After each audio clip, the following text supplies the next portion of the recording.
अस्सलामुअलैकुम जी। Fundamental of physics Halliday Resnick Walker का 10th एडिशन है। Chapter 33 electromagnetic waves problem 46।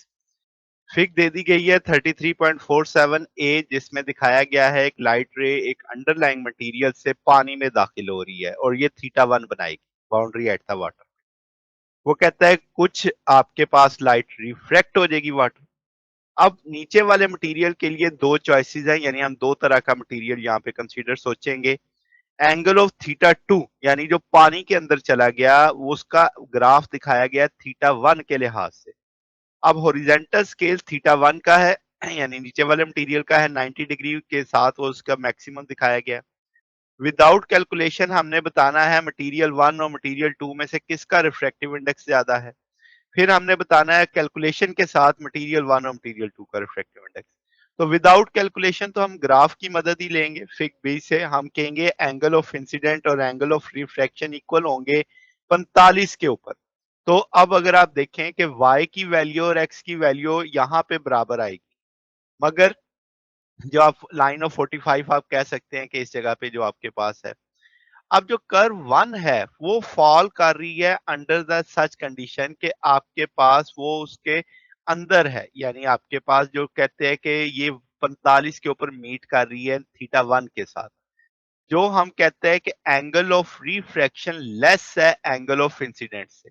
ये देखे ना कि यहाँ पे ये 1 नंबर जो है 45 पे चली गई, यहाँ पे भी नीचे 45 का एंगल होगा। तो इसका मतलब थीटा 2 बड़ा है थीटा 1 से, एन 2 छोटा होगा एन 1 से।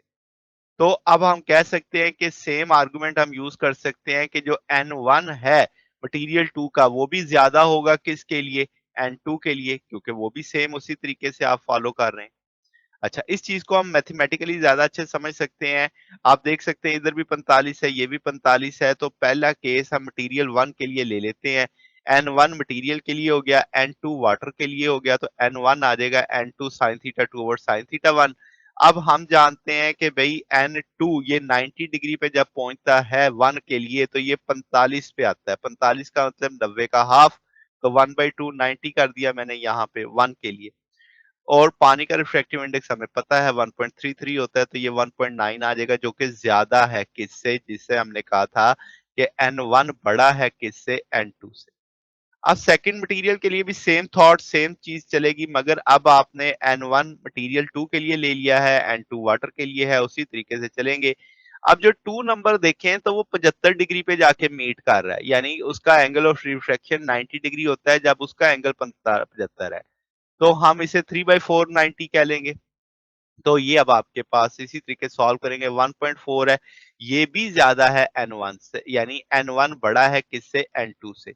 तो ये हमारे पास सॉल्यूशन है। अगर आपको इसमें कोई बात पूछनी हो, डाउट हो, नीचे कमेंट्स में पूछ सकते हैं। वीडियो अच्छी लगी हो तो वीडियो को लाइक कीजिएगा, दोस्तों के साथ शेयर कीजिएगा, चैनल को सब्सक्राइब कर दीजिएगा। अब तक के लिए इतना ही, बाकी इंशाल्लाह नेक्स्ट देखेंगे। ओके, अल्लाह हाफिज।